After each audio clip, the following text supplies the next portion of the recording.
And we're now live, direct, New York City, with the Photostat Linears. Give me a thumbs up if you can hear me. Photostat. Tyler's supposed to be here, but let's just look at this fabric a little bit. What you're seeing on the screen right now is jacquard weaving, and it's a crazy jacquard. It looks like fucking photocopies, Xeroxes, whatever, Photostat. But if you look closely, I'm in the macro, but I think I can zoom. Yeah, okay, I can zoom on the macro. Okay, so you can see that's like black and white yarns with a very complicated jacquard weave structure. It's creating this effect. It's fucking crazy. I love this shit. All right, let's pull back out. Zoom out a little bit. There you can see the whole joint. Photostat Linears. I know where Tyler's at. It's a swampy ass day in New York City. You can't really tell, but there's a pool right there, which is cool. We never go. We should. It's filled with kids. Well, right now it looks clean. I don't see any people in there. You can see that blue in the center of the screen. Aqua. And then yeah, overcast, 100% humidity, that kind of day. Tyler put the pants on. More power to him. I was like, I ain't trying these on today. We were doing a quick hem because these come unhemmed, right? Oh yeah. Oh yeah, it's hemmed them. All right, nice. That's why I'm a little bit late. All right, getting the fit perfect. You know, you got to get that fit on point. Yeah, that's one. Linears come unhemmed. They do have a finished stitch there. Speaking of hot, all right. So people want to know hot and humid. How does sun warp and night gaze? So I'm gonna flip the camera up. Sun warp. I put this on underneath the shirt because it's actually more comfortable to put another layer on. Sun warp against the skin in this fucking swampy ass weather is not perfect, right? But the tight poly, the poly absorbs the least moisture of any common fabric, right? Fiber, common clothing fiber, right? To be technical. And when it's tight against the skin, I still don't understand this process 100%, but I think what's happening is that it's just tight enough that it's pushing your moisture away from you, and it sits on the outside, right? And then since the fiber absorbs almost no moisture, like you're basically like pushing a little dry layer around you. It does add a couple degrees of insulation, right? But it's offset by that dryness. So I'm still debating whether I prefer layering like this or layering with the Rami. They both work very differently. But when it's really like when you're active, like this is the one, right? Like when you're actively sweating, like the sun warp as that base layer is great, and it's great at the beach, right? Basically the combination of activity, you're actively sweating, plus any kind of airflow, whether you're moving or in the wind, and the sun warp is great. When you're static, it's less so. Obviously the sun protection part of it is still super valid, but if you're static and in the shade, its advantages kind of diminish pretty quickly. And Rami is actually, like, for static in the shade, like the Rami would be more comfortable. So that was the discretion. Let's get back to the Photostat. This is a Willie jam, so me and Tyler are gonna help try and work through it, but obviously Willie knows this more inside out. This is really a product dear to our heart, both the fabric. We understand what's happening in the fabric a lot. It's very different than your average. Yeah, let's talk about the fabric. It's very different than your average outlier fabric, but it speaks to our heart, right? Because it's about the structure of the material. It's just a very different use. Jacquard is we've talked about this before. Jacquard is a predecessor to computers, right? Like the direct predecessor of computers were jacquard looms invented in the early 1800s in France by Jacquard. Somebody's last name Jacquard. I believe that's where the word Luddite comes from as well, right? I don't think it was jacquards they were going after. They were going after looms, and they were not in France. Really? Where was it? It was in northern England. Oh, okay. The Luddites. So, and what, the Jacquard you use a punch card, right? Which is like, if you look at really early computers, IBMs or whatever, like they use the same punch cards that came from the Jacquard, right? And it would control the loom, right? So you had absolute control over every up and under of the loom, so you could do really, really complicated loom structures, right? You can do this by hand too. Obviously, this fine of a weaving by hand is kind of hard, and so you're basically like controlling whether which yarn is on top at an absolute, like a pixel perfect level of control. You can't put like the white on top forever, right? Because it would, like, the weaving works by like the under and over locking the fibers in place. So like the longer a fiber is on top, the less it's held down, right? So you can see like there's a lot of white on top there, and it's complicated. You can see it's got angles going, and like it's pretty wild.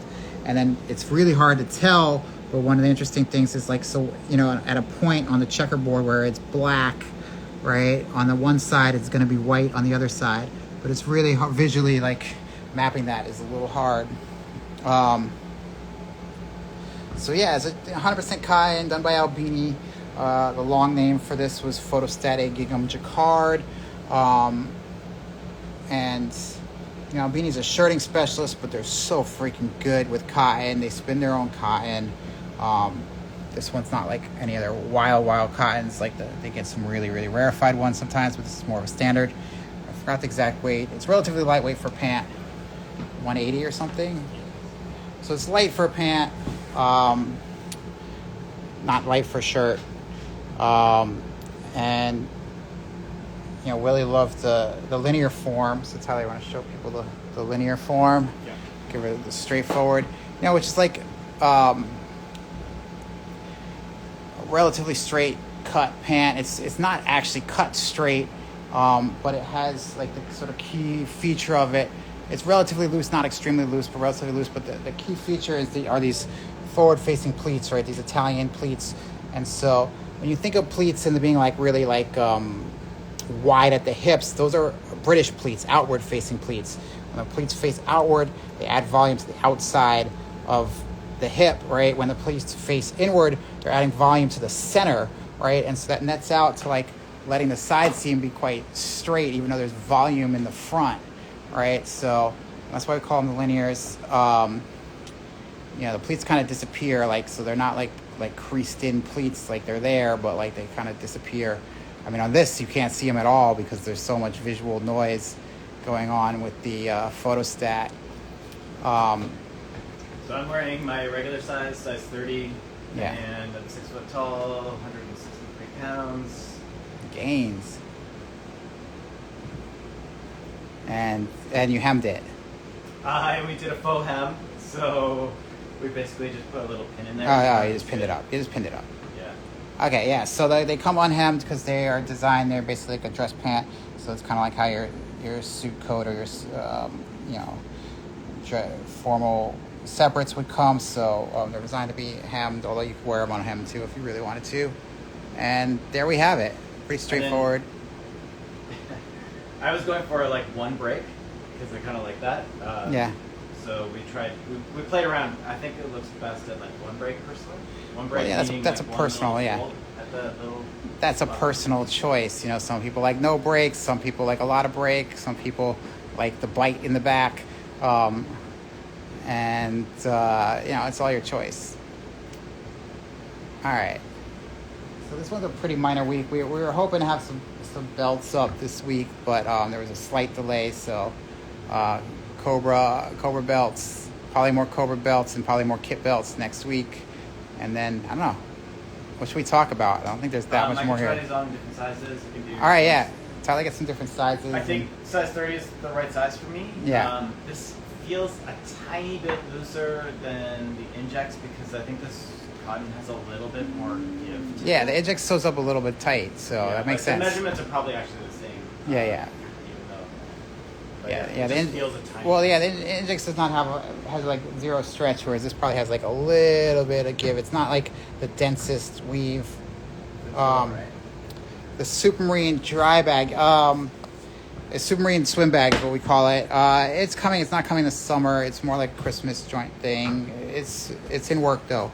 It's a great product, but it hit some development snags, like little details that it's not coming this summer.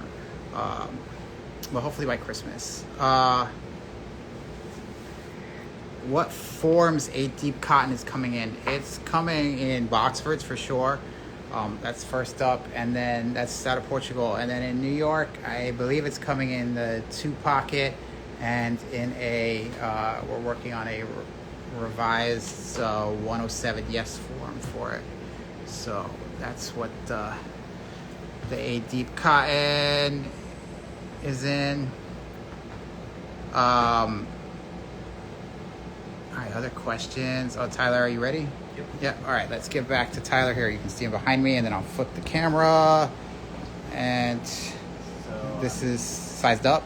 size down. This is size down. So I'm wearing a size 29 in the Yeah. waist, and I've lifted it up on my waist. To Okay, yeah. Like a little bit being smaller. Yeah. Yeah, you can see the leg is a little bit smaller. I didn't. Oh, yeah. That's why it look bigger, because they're not hemmed. Okay. Yeah. Or faux hemmed. Okay, that's what I get it. So yeah. So basically, like if you want to wear it higher up, then maybe sizing down could work, but otherwise not recommended. Yeah. Correct. All right. Nice. All right. And these still feel good. Like this, actually, surprisingly, it's just I don't know. This cotton has like a little bit of give to it in a way. It's a funny thing. Well, it's I mean, it makes sense. It's jacquard, right? So it's like it's less. It's not held down as much, right? So what Tyler, right? So here the thing, right? Well, yeah. Well, it's not just a twill. It's like a lot more complicated than that. Okay, let's get into it. So Tyler's saying it's got a lot of give, right? And I think that what I'm saying here is that, like you can see, right? Like there's a lot of jumps, right? So here, this white section here is a twill, right? And so it's striped, right? So like they basically probably have white yarns and black yarns going through, and here's a standard twill, 2x1 twill, I believe. So that's pretty straightforward, and the twill will have a little bit of stretch, but here it gets much more complicated. But you have these certain like jump points where there's like a lot of yarn on the front, right, or a lot of yarn on the back. Let me see if I can find one. And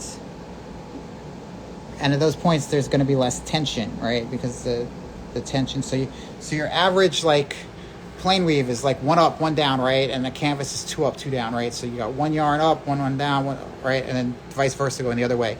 And so that's your very standard weave, and the tension of the up and down is like locking it in place, right? And you get more complicated weaves that will, but they're still generally relatively balanced. A twill's not, right? A twill is like 2 up, 1 down, 2 up, 1 down, or 3 up, 1 down, and that's why you get the diagonal visual effect from a twill. It's not actually the yarn. The yarn is not moving diagonally. It's just the raised part of the yarn is shifting diagonally, and because there's like literally less tension in that twill, right? Because there's more, there's points, 2 or 3 jumps, right, where there's nothing locking it in place.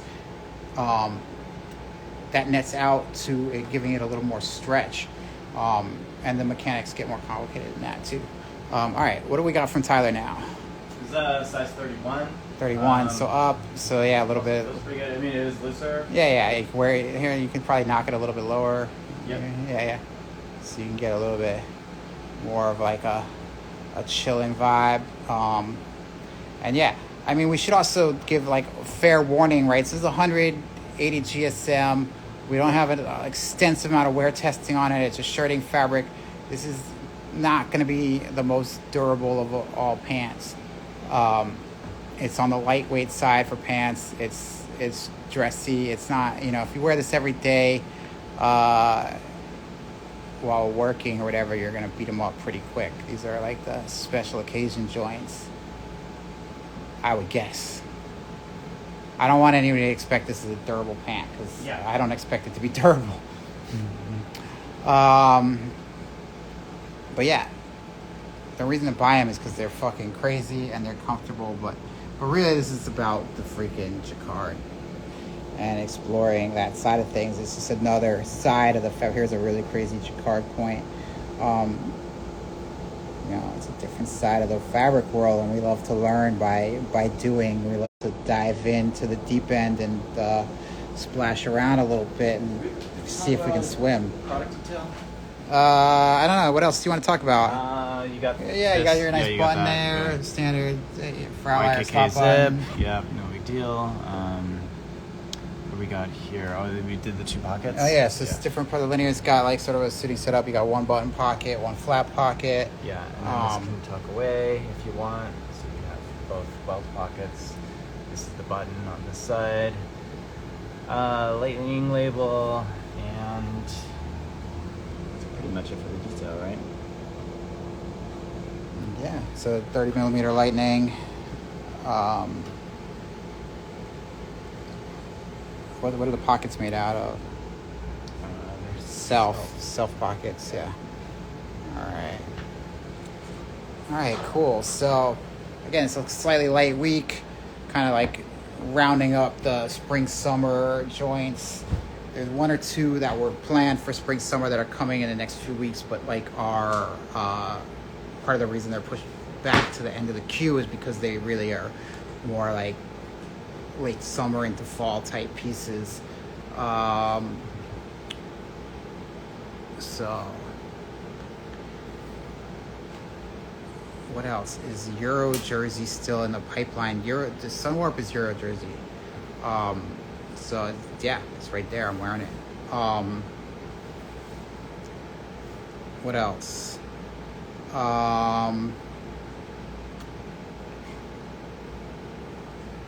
Should we show some laser shit? What? Some laser? Yeah. Yeah. Let's go get some. I'll show you a little preview. Some people are gonna hate this. Actually, probably a lot of people are gonna hate this. But we like to push things. It's different. What do we got here? We got a little sauna world piece. Bro, you about getting the sauna? It's the only place I find peace these days. The world is getting hot, so you got to embrace it. You got to roll with it. On a hardco crew neck. We played with graphics a little bit before. We haven't done much, but this is, again, like what we're about are material differences. So this is laser etching. It's not new, but it's relatively new, and it's new for us. And in fact, I haven't really seen it deployed like this. You see it a lot in denim, right? Like they use laser etching to age denim without water, right? That's like the biggest place it's first time. And then you see it in like certain brands doing like branded repeat patterns and stuff like that. But so it's literally like a laser just etching the dye off of, I don't even know if that's the right word. It's burning it, and then you're getting a chemical transformation, and you get this, right? So it's the removal of dye using a laser on a hardco shape.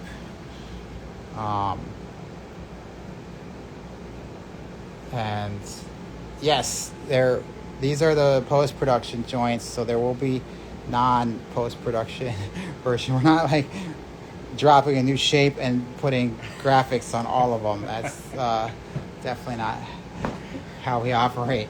These will be much more rarefied. And then this one's a combo. This is the C2 wide. We got the C2 hoodie, and this is the C2 wide hoodie. And this one's got a double effects going on. It's got the oxidization on it, and then it's got the laser. And so we got the manifesto back here, the new materialism. You gotta listen to the raw materials, show how things work, stay with the rhythm. That's really important. Make it memorable, because if people don't remember it, like, why the fuck are you doing it? Cite the sources. That's just human decency. Like, we're building off the work of many people before us. Give them the credit where it's due. Keep it real.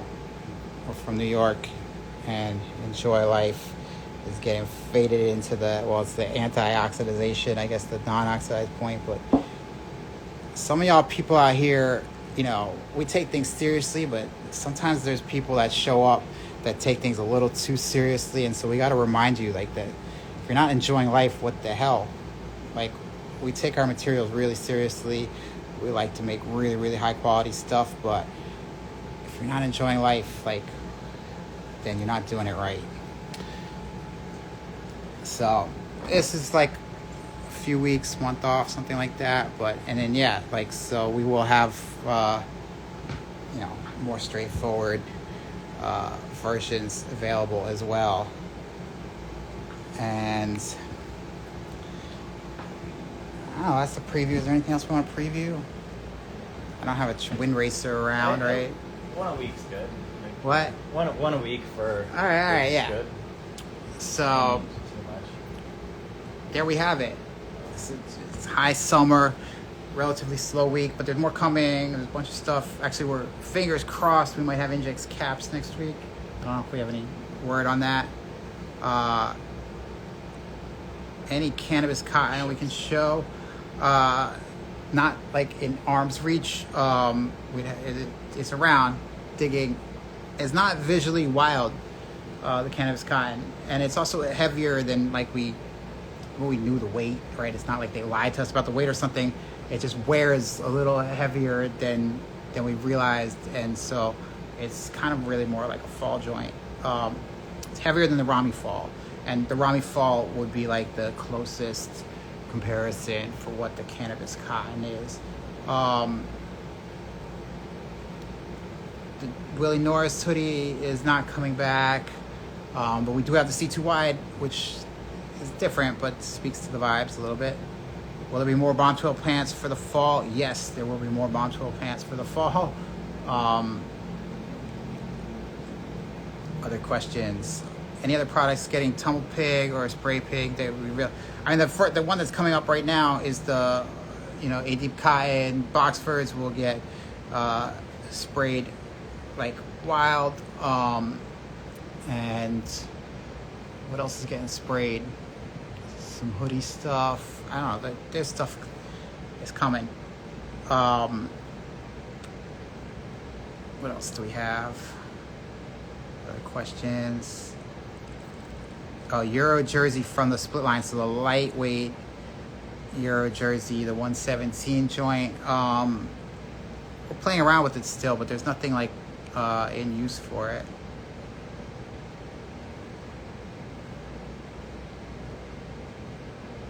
Will cannabis cotton drop close to 107 A Deep Cotton? The cannabis cotton will come first. Yes, at pineapple. I don't know what that means. Is it possible to waste in on the Inject start flows? Waste in. Oh, like going on the waist? And it's Inject's dart flows. Oh. Oh, that's pineapple they're talking about. To the weight, is it possible? It's probably a missing verb in there.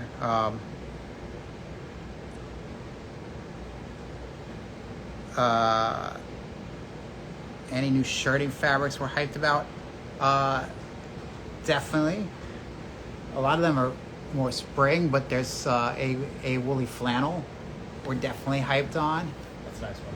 That's new and really nice. Any other ones for the fall that are new? I think that's the main new one for the fall. Shirting? Yeah. There's some other stuff. Yeah, I think that's the main new fall one. I might be missing one thing, but spring, there's a lot. Yeah. We're playing around with. That's exciting. Yeah. A lot of warm shirts, actually. So, Yeah. There's a lot types of shirts. Well, warm shirts are really like kind of light jackets, but warm shirts, there will be some variety and some new stuff. All right, cool. I think that's it. All right, it's hidden, but well, here Tyler's got the Photostat Linears on. They're going up in about 5 minutes, and stay tuned. We got more stuff coming. We're kind of be shifting to, shifting to the late summer, fall vibes really soon. All right, so we got more questions. Is any new stuff planned for summer? I mean, spring, summer, there's always going to be new stuff. Yes, there will be lots of new stuff for next year in works. Some of it's in works, some of it hasn't started being in works. So, we're always developing. A cotton flannel coming back. Yes, a cotton flannel is coming back. Inject's luncheon lock is planned. I don't know what lock means here exactly, but yes, for next year. Lock. It says lock. It says is Inject's luncheon lock. It's planned for next year. Not guaranteed, but it should happen. Overkill stitch down coming in fall. No, I don't even know if did that exist. No, we've never made that. Willie might have made it. I don't know. I don't remember making that. Yeah. I think people just want the stitch down for review. I mean, stitch down was nice, but it was fucking the pain. There's a lot of construction in there. Yeah, it costs so much money. That's the kind of thing you want to get from Shein, because you need cheap labor to make that reasonable. That's not an endorsement. That was me joking. You don't want to buy that shit from Shein because they use cheap labor, and that labor is not conscionable, right? Don't do that shit. It causes problems, right? People think that labor-intensive garments can be done cheaply and ethically, and that's not true. You got to choose, right? You can do it. If it's labor-intensive, you got to pay those people right, and it's going to be expensive, or you go to some place that's cutting corners and doing fucking shit that we don't believe in. Black and white hardco. Hardco is mostly coming, will definitely be black hardco. It's mostly coming in dark colors to start because of some production issues with the lighter colors. So we're working on that. There's still, I think, at least one product. I think we still have a little bit of last year's, Sage and Coral Eyes. So one product will get that. But no, the light color, there was no white hardco ever planned, but there was lighter stuff that there was production issues that we're probably gonna have to over dye the lighter colors into something darker. Nyko Gaze restock. We have to look at what's left over from the sample meters. We certainly, it's definitely planned for next spring. That stuff was great. I think we still have some around that we might be able to sew up. We just have to figure out the logistics of it, and how, it's basically going to be a slightly off-season product competing with seasonal products. So that means we have a little bit, we can make some, but it's kind of back of the queue.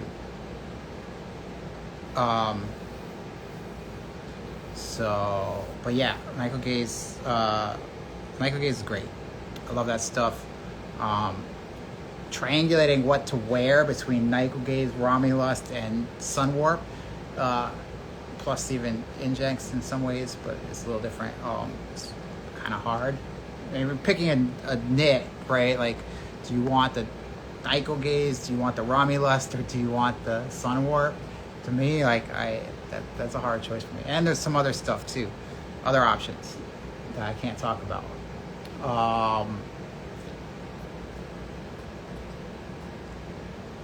All right, what else? I think that's it. So the stuff Linear should be live in a minute. And yeah, there's definitely room for all three. I agree. I'm just thinking, something we strive for is clarity and communication, right? But we also strive for constant experimentation. So there's a certain tension that arises from that, right? Because we're always learning new things, and the new information can complicate the old information. And so on one level, we're trying to figure out how to communicate things as clearly as possible, what things are good for, why they exist, where they should be used. And on the flip side, we're always trying to like find new things and alternative ways of looking at things, and that can sometimes add a little complexity. Is NicoGate's chain tricky or stable? It's the supply chain. It's a relatively new supplier for us, but one that we're not unaware of from the past. And they're relatively established, and so I think the supply chain looks pretty solid for that. There's always possibilities of supply chain surprises, always, but NicoGate seems relatively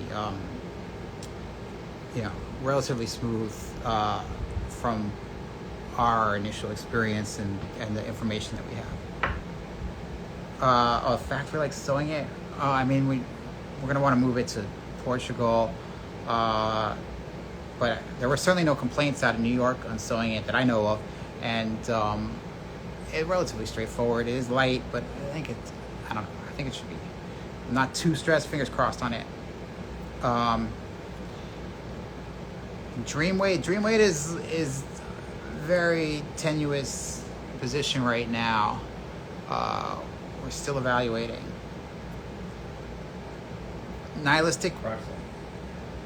What product is up and live. If you're waiting, go grab it if you want it. Nihilistic replacement possible this winter. No, not this winter. No, not this winter. Maybe late winter. Like there's things we're evaluating, but they're not like nothing's like boom. There's stuff with potential. Yeah. There's stuff with potential, but there's no like clear go signal. There's definitely interesting stuff in the space, but we don't have a 100% let's go vibe from anything. It's not like stuff is bad. It just hits slightly differently, like different weights, different feels, different looks, and there's also the possibility they're working on stabilizing the existing nihilistic, and so that possibility is still there, but these things take time. And what else? I don't know. Stay tuned. There's much more stuff coming, and we're gonna keep trying to push things. So that's how it is. Any more polyethylene in the pipeline? Pure polyethylene? Yes. What? Well, yeah. Dyneema is ultra high molecular weight polyethylene. There's a lot of other polyethylene, right? So polyester is polyethylene, right? Usually, with some other stuff, right? PET is polyethylene tri something. Yeah, tri, right? And that tri could be it can be different things too, right? So depending on how you look at it, there are other polys out there, pure polyethylene, Dyneema, there certainly will be some of that. It's not something we're pushing super hard at the moment, but there certainly are interesting things still happening in the polyethylene space.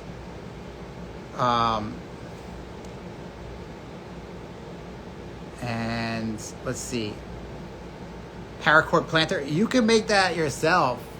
That was where people, it was great. People got really angry. There used to be, was it in the other room? Where's the other? Oh no, it's my house. I was look at my top right window in my house has the planter. So I'm looking in this room, looking for the freaking paracord planter. I love the paracord planter. It's a different supply chain than what we're used to. It was a great product, but it's a lot of handwork, right, to do that macrame, and it's the kind of thing that there's small practitioners who are not built for scale, but selling at kind of reasonable prices that you can get, right? So you go on eBay, you can find macrame people, right? But the price they're going to charge you is not that much different than what they would charge us, because it's all handwork, right? There's not macrame machines that I know about. There's probably some sort of macrame machine out there, but it's not that common. It's all hand knots, right? So make your own paracord planters is the recommendation. The duck is coming in Duckworks, and we have evaluating replacements still. Nothing's going to be exactly the same, but we are evaluating duck replacements as we speak.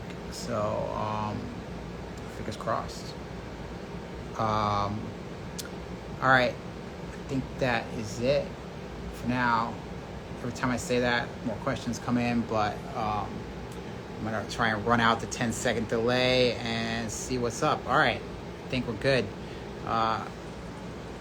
You done? Yep. All right, peace. Catch y'all later. Peace.